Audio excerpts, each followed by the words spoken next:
These results are documented in a peer-reviewed journal, in the Open Civil Engineering Journal, Volume 2.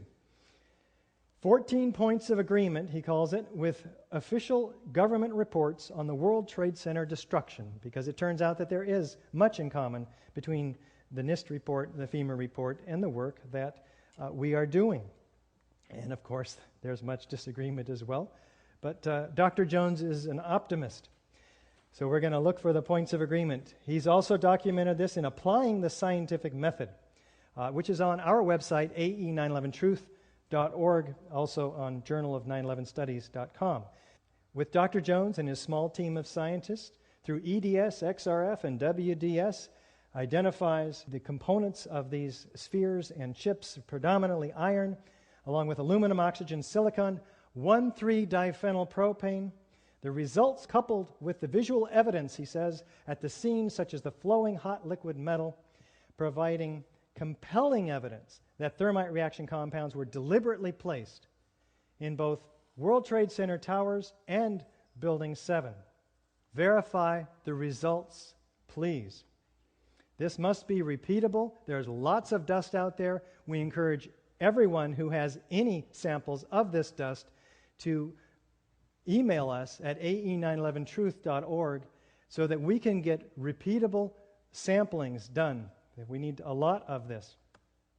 Now, all of this is direct evidence of explosive destruction in Building 7. We'll jump back to only Building 7 now. Now, none of these characteristics can be explained by fire, let alone all of them. Why? Well, buildings are protected from fire. High-rise steel frame buildings in particular have 2- and 3-hour fire protection designed to allow the occupants to escape a fire. But even after, in fires that are much longer than 2 hours, larger, these buildings have not collapsed. Why? Let's take a look. Here's New York, 1970, burned 6 hours over 5 floors. Los Angeles, 3.5 hours over 5 floors. Philadelphia, 18 hours over 8 floors. Caracas, Venezuela, burned 17 hours over 26 floors. Not one of these fires brought these high-rises down. In fact, no steel frame high-rise building has ever been brought down by any fire. Yet relatively small and randomly placed fires and a whole lot of smoke is to have brought this skyscraper, Building 7, down in 6.5 seconds after burning in just that afternoon. How about that FEMA report and these investigations? Well, we had 4 investigations starting in 2001 with the ASCE, American Society of Civil Engineers. We're told these are volunteers, but these are not your average PTA volunteers. These guys earn $10 million annually, average, between them, working for the Defense Department and with their expertise mainly on blast resistance of buildings. Then we have the FEMA report in 2002, which finally got some funding, $600,000. Compare that to the $40 million effort to find out the source of those stains on Monica Lewinsky's dress. This is easily the 3rd worst structural failure in modern history. It deserves a far greater response and resources. In 2002, we had the Silverstein-Weidlinger report, responsible for reversing the theory of FEMA, which came up basically with the pancake theory, or the zipper theory, where one truss pulled away from the columns and then caused the others to pull away, and that chain reaction went around, and then the floors pancaked all the way down. We'll talk about that. Silverstein-Weidlinger report was responsible for changing that theory, because if that were true, it would have been the bolts that broke, and therefore Larry Silverstein, the overall owner of this complex, would not have been paid his $5.6 billion that he's been paid on the insurance settlement. Why? Because that would have been the building's fault instead of the terrorist's fault. So we had to have another theory. And the new theory states that the trusses sagged, pulled in the columns. They blamed the persistence of that connection. And then the columns buckled, and then the whole thing came down. Either way, it's something that we're going to be looking at very, very critically here in a moment.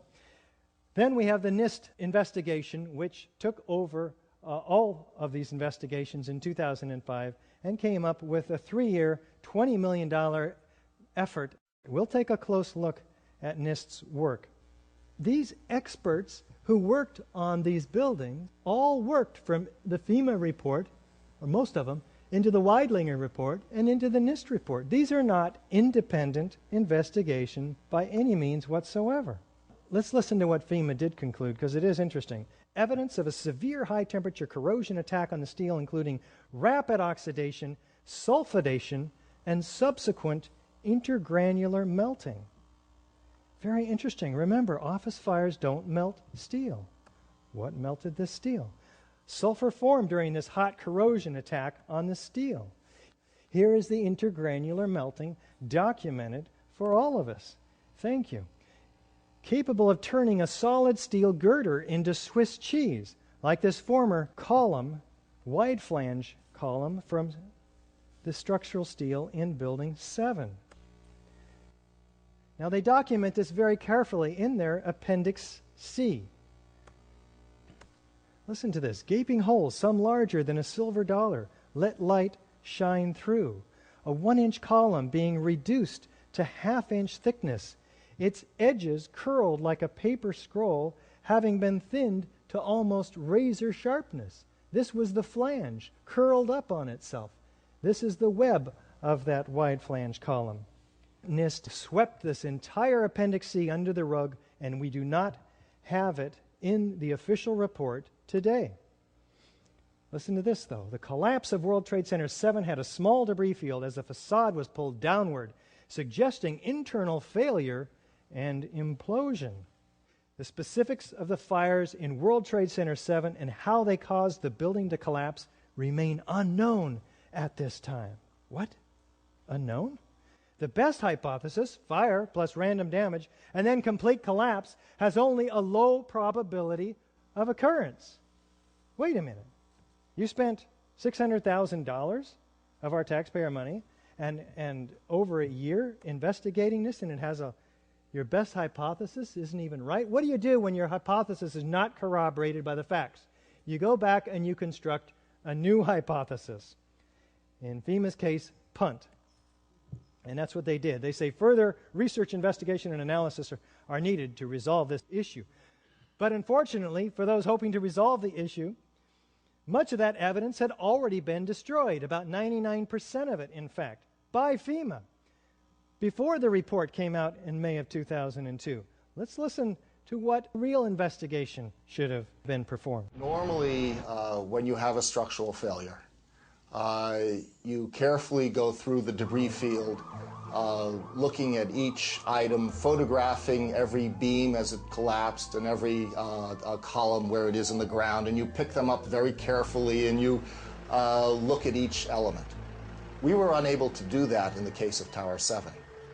Why? Because all the steel was removed before the report came out. In fact, 800 truckloads a day. Easily the three worst structural failures in modern history. 250 pieces were saved. Crucial evidence that could answer the questions is on the slow boat to China, exclaims Bill Manning, editor-in-chief of the 125-year-old Fire Engineering magazine that brings together fire protection engineers to communicate with each other, showing an astounding ignorance of the government officials to the value of a thorough scientific investigation. The destruction and removal of evidence must stop immediately. Commission a fully resourced blue ribbon panel to conduct a clean and thorough investigation is what they were calling for. If the evidence contradicts your fire hypothesis, destroy it. That's where our tax dollars are going. How about the 9/11 Commission, which was tasked with giving us the fullest explanation? No. Not one sentence in the 571 pages of the 9/11 Commission report even mentions the destruction of World Trade Center 7. Is this one of the reasons, perhaps, that Senator Max Cleland resigns from the commission, citing it's a national scandal? The investigation is compromised.